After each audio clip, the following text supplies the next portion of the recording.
it will be recorded now.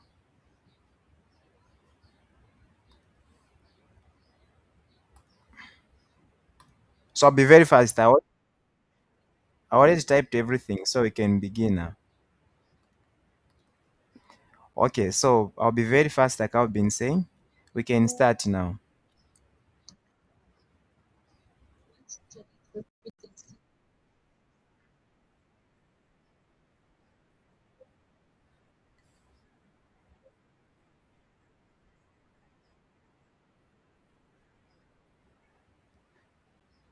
Okay, let me remove this one who's making noise. Let me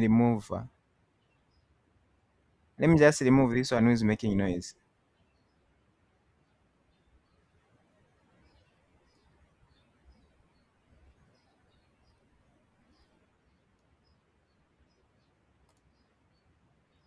We can't have noise in the meeting, okay? Okay, so we are going through the same tutorial sheet. I just want to cement what is important and also you understand what is taking place. So I typed all the questions and these are the questions that you can see, but I'll be able to talk one or two things on each. So there's what we call now internal energy. So imagine you are doing a system. I mean, you're performing a reaction there inside. I don't know your reaction, what it will be, but you are doing a certain reaction there inside. Suppose that's a beaker. So they're in the beaker there, okay? Like they will be released, created once these reactions are able to occur. So as a result, the reaction can be in the form of, I mean, the energy can be in the form of heat, is Q, and also it can be in the form of work where these particles they will be colliding, the ions they'll be moving from one place to another. Work is about product of distance C times force. So the force that they exist between themselves and also how they are moving now as they collide, that is creating what we call work inside there. So internal energy actually will be the total energy. So it's just the energy inside there. We have covered the internal energy in terms of so we represent internal energy as delta E. In terms of work, I mean the Q, which is the heat that I've talked about, then W like that. So this will be the formula, and this is what we call first law of thermodynamic. This is what it states. So if you are asked what does first law of thermodynamic state, you tell them to say, okay, this one state that internal energy is caused to change in heat plus change in work. So that's what you describe. That's how you can describe. So it will be about the internal energy. It will be about all the energy contained in the system. We have scattered in terms of the heat and also work done inside there. So that is what we call the total energy contained within a system is what we call internal energy. Is that okay? Someone to respond. I want someone who is active, like when I'm talking. Okay, Faith. Okay. So let me just admit these two guys. We have guessed here.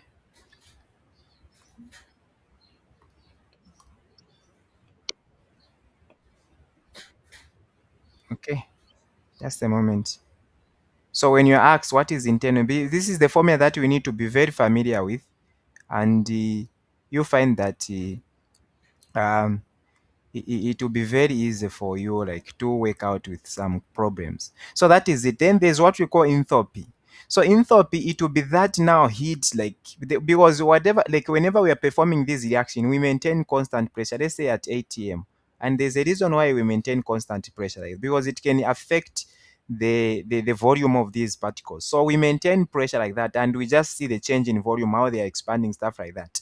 So that is it. So hence that heat, because everything it will be in the form of heat there inside there, it will be in the form of heat. Whatever we'll be doing, even this work, it will produce heat, like it's a form of heat.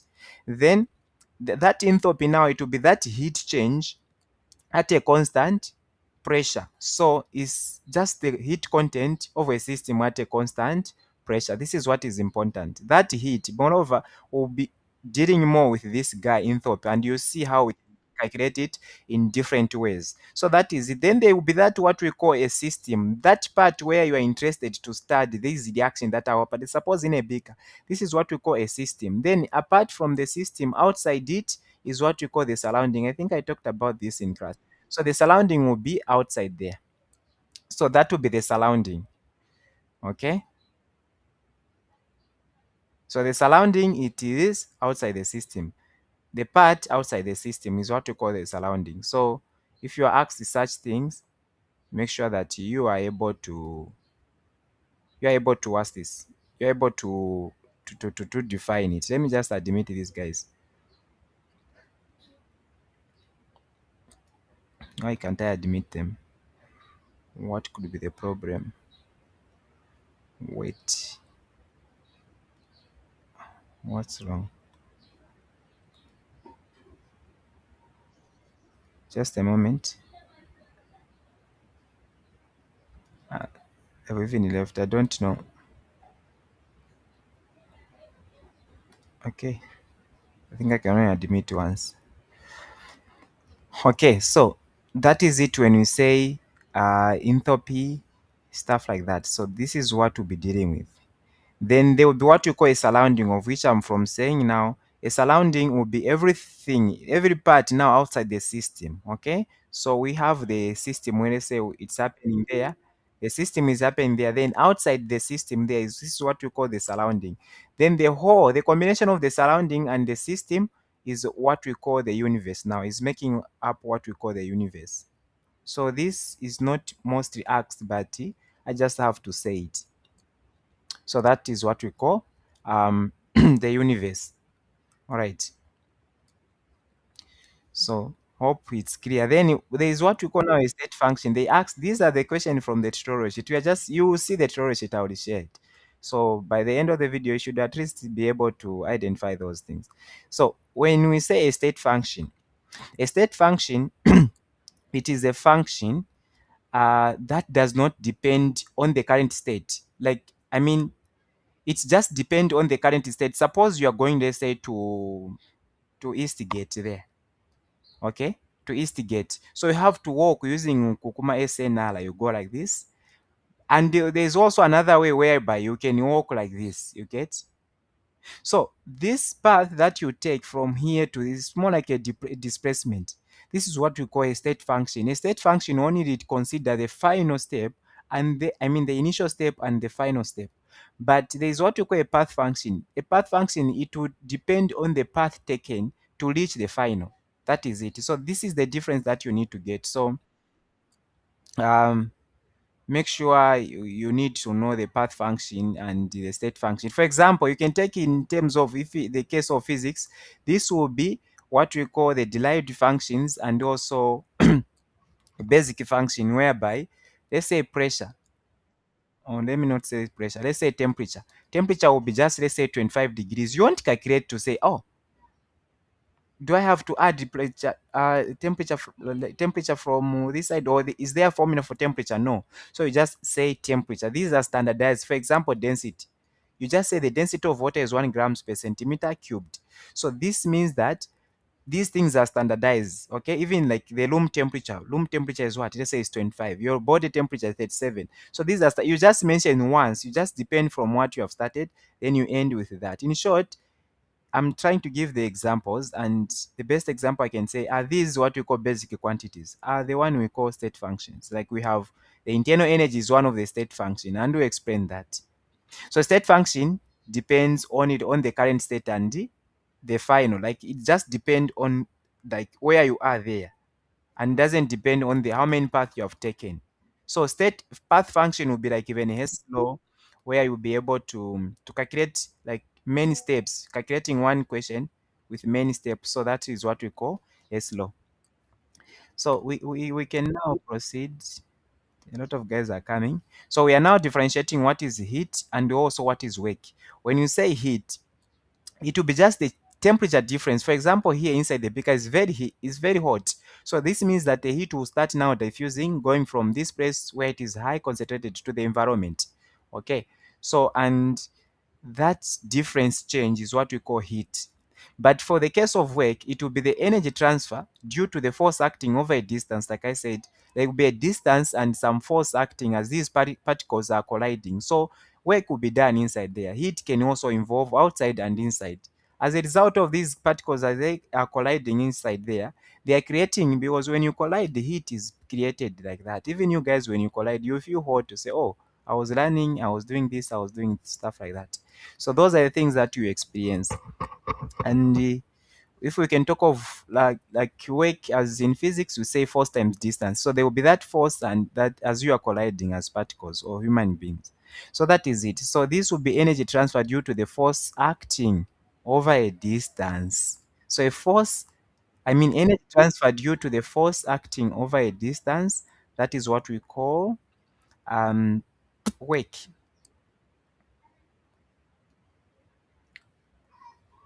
Okay, that is what we call work. Let me just admit there's someone. So that is what we call work. All right. So then there are these things that we learned even in is like introductory to our chemistry. There's intensive properties and extensive property. So intensive property, we're talking about just the properties of matter that does not depend on how much you have. For example, you won't tell to say this is 2 kg, okay, but you'd rather say, okay, let's say this is 25 degrees Celsius of a room temperature. So this is what we call intensive property. Like you just inside it, like the measurement is actually quantified, like it's standardized for these measurements, like independent of amount of a substance. Like we can talk of the same temperature, you can talk of, let's say, the density. These are standards. Like you just say, okay, the room temperature is 25, the body temperature is what. You won't say, okay, um we have a lot of what's this temperature in this room. No, that remains still the same. So that's a difference you can get there. All right, so that's a difference you can get there. Then there's also what we call now extensive property. Like I said, this one would depend on the amount of matter available. For example, you say, let's say the volume is what? 6 meters or 6 meter cubed. So this, you can also say the volume, let's say, is 30 meters cubed. So the volume will be changing based on this quantity here, this magnitude here. The volume will be depending. But for the temperature thing, they will remain constant. Even if you have chubby, slim, it will still remain the same. You still have the same temperature of 37 degrees Celsius. So those are what we call extensive properties and intensive properties. So very important. I think you had these in your test one. So there's what we call now to state the first law of thermodynamics, of which I said this is the same thing whereby the internal energy will be the heat change, Q, of which I already talked about. Then we have also the change in work. So this is what we call first law of thermodynamics. Like it says energy cannot be created nor destroyed. So you can only convert from one place to another. That's the meaning of first law. I think we have been defining this even in Gate 12. I've been defining this. Energy cannot be created nor destroyed. For example, I'm reacting oxygen plus like that. Let's say I'm forming carbon dioxide. So this means that we have the same thing here and also the same thing. We have just changed the form. We haven't destroyed these atoms. They are just in different form now as a gas that is given out from human beings, like once they exhale. So this is just what I've formed, but the number of atoms still remain the same and the mass of these atoms still remain the same. So those are the things that actually comes when you say first law of thermodynamics. So this is the law, first law of thermodynamics. That's the formula. So now we have here the same formula, but I want to now to understand it properly. So when you have internal energy, like I've been giving the formula, Q change in heat, then and also change in W. So anything that will be imposed on the system, let's say this is our system, the beaker, anything that will be imposed on our system, that thing or us will receive as a positive in this formula. So if the heat is actually given to this system, this heat will be positive whenever we're manipulating this question, like this question they have asked, change in internal energy. So sometimes you use E, sometimes I use this one, sometimes you use U. Okay, so it doesn't matter. It's real, it is internal energy as well. So I said whenever everything is imposed on us, if it's heat given to our system, then our heat will be positive. If the work is done on our system, work is positive. If it is the system now giving work, then that will be negative. Again, if it is heat being released on this from the system, that will be negative. So these are the things we need to understand. So now we can see now, like we need to look at some terminologies that they normally use, like liberate, absorb. Those are that means that something is given onto something when it is absorbed. So say, let me just lab that.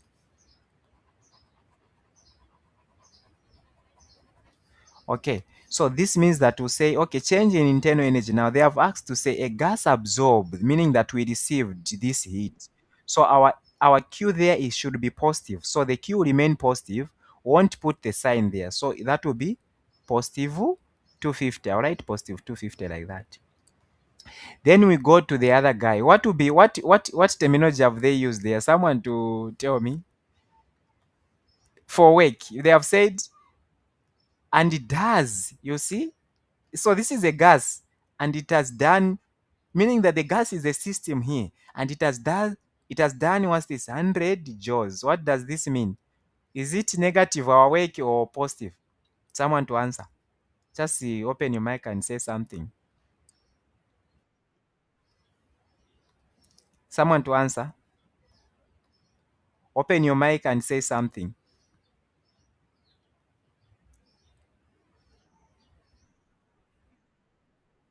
All right, because it is now the system that does the work. So the meaning here is doing the work. So we don't want the system to do the work. Whenever it does the work or release the heat, that will be negative. So now it is doing the work. So that will be negative. It's the one expanding. So that will be 100 joules. And you do the manipulation, that will give you positive 150, like I gave it like this. Is that fair?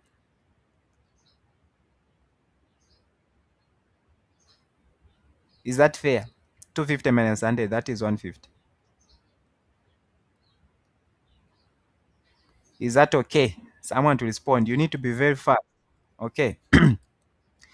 Okay. Cheers. Then we have also again given all these questions are there in the tutorial sheet. For those of you who have it, it says define enthalpy change and explain its significance. So enthalpy change, like I said, it will be just a change at a constant pressure, a heat change at a constant pressure. We define this, and at a constant pressure, let's say we are doing this experiment in the lab there, Kuma. Is it my A class? My A broke there where we do my experiment. So if this now the heat is changing, we need to maintain the pressure, let's say 1 atm, because if you don't maintain it, it will affect the volume change. Okay, because the more you change the pressure, the more you change the volume. So that we don't want. So that would be just a heat change at a constant pressure. That is what we call enthalpy. Okay, enthalpy. I think we defined this. Then the sign conversion that will happen is that if this reaction that is happening there, the heat change in this reaction, if the heat is released, then that will be the enthalpy will be negative. If the heat is if the heat is so if the heat is given out or liberated, then our delta H, that will be, it will be negative. Why? Because we are giving out. Remember I said we don't want to give out. Whenever we give out something, we are losing, so hence we are becoming negative. We are doing the work, we are the one doing, we are losing our energy in order to give out to the environment. So those are the terminology that you need to be familiar with. So if we are giving heat, that will be negative.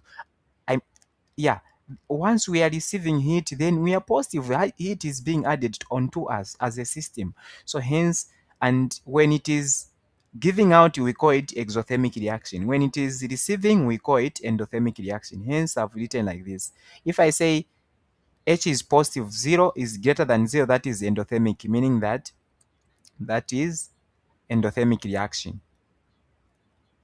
Okay, like it's not negative, that's the meaning. Here we are negative, that's why this is exothermic. Less than 0, we are always negative, that's the meaning there.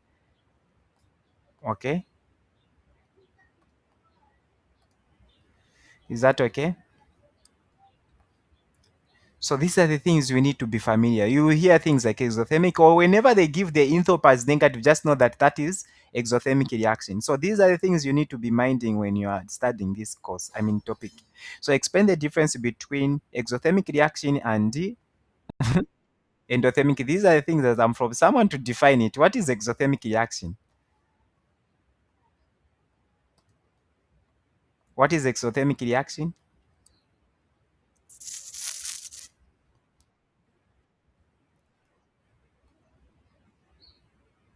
What is exothermic?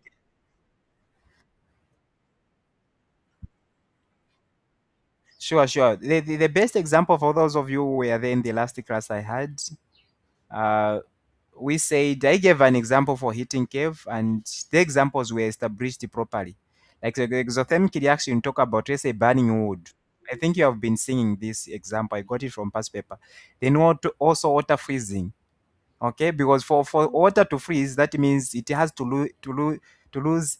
I mean, it has to to give out the energy and remain cool, like in the fridge. Like all the heat will be eaten up by the what's this, the condensers in the fridge. So hence freezing will take place, and water solidifying is same as freezing, and so on. So that actually simplify if some things that I've already talked about, even endothermic reaction. These are the best example you have. Like we can have evaporating, melting, sublimation. So whenever you hear these words being mentioned, just know that that thing actually causes what we call endothermic reaction. I think for those of you who attended the class, I gave the example of heating caves to master these two because they like asking them, and you'll find this. Just know that you find it in your exam, want or not. So there's what we call a cup calorimeter. You do the experiment in pH 110, and the stud now, the stud of that heat, it will be measuring heat change. Okay, it will be measuring heat change, and if we are measuring heat change, that means that we'll be using this cup, and the start of that change of heat is what we call cup calorimeter. Then um just a moment, there are these people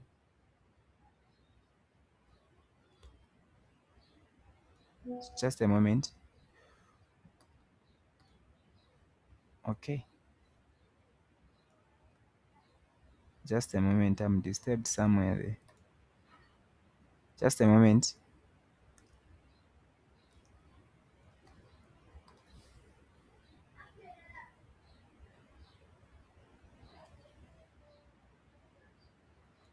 Just a moment. Are you able to see? Are you able to see?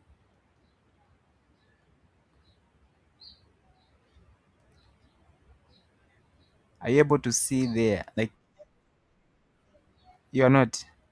Okay, there's just something that I'm working on.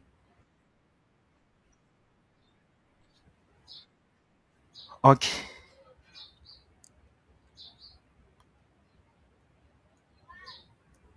there's something that has come and I don't know where it has come from.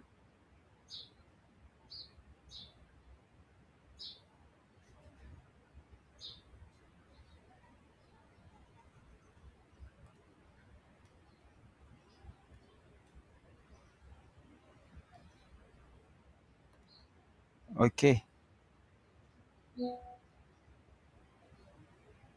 I don't know this. How am I going to remove this?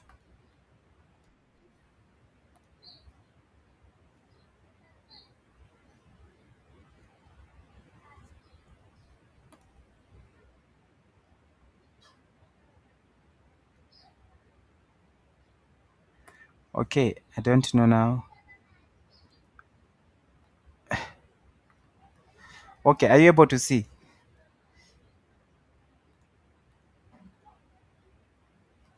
Is it visible now? The whole screen or what? Like, are there changes? Someone to respond.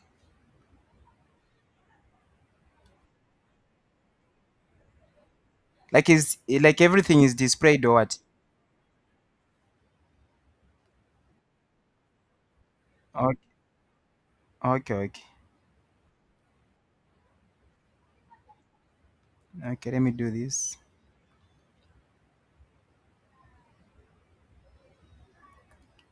Let me just do this. Again, I'll be back. Like, let me just do this.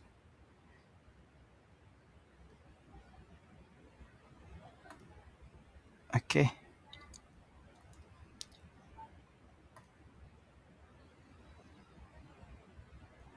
just a moment.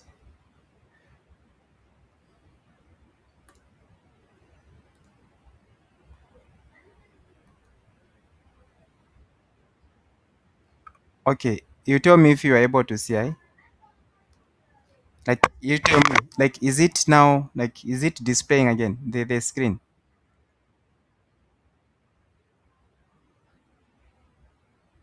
Someone to answer. Like are you able to see? Someone to answer. Are you able to see?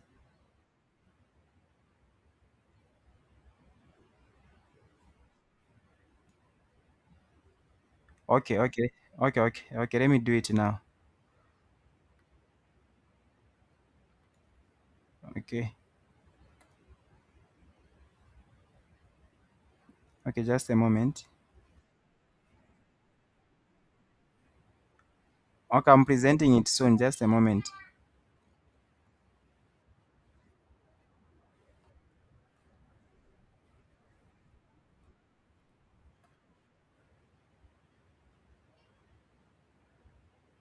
Has it come?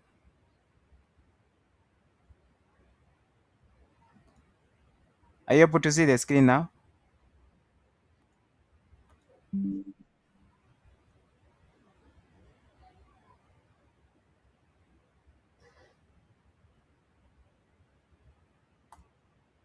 Okay. Someone has decided to present a screen, so that's why it's fusing. Like someone decided to present a screen on their phone. So, like I don't know the person, but someone who has actually interfered this, like the presentation.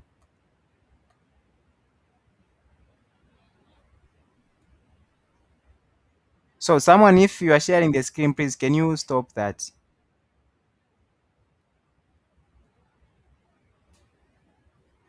Okay, okay,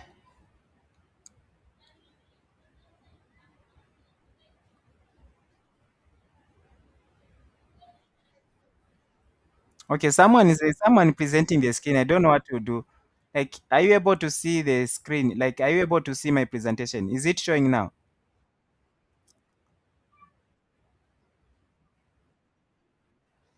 Someone to answer, please. Like, is it showing? Are you able to see?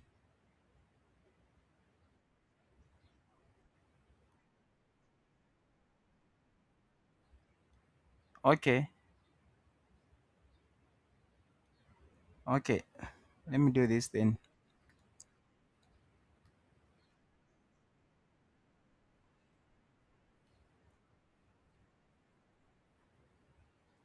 Okay, let me do this.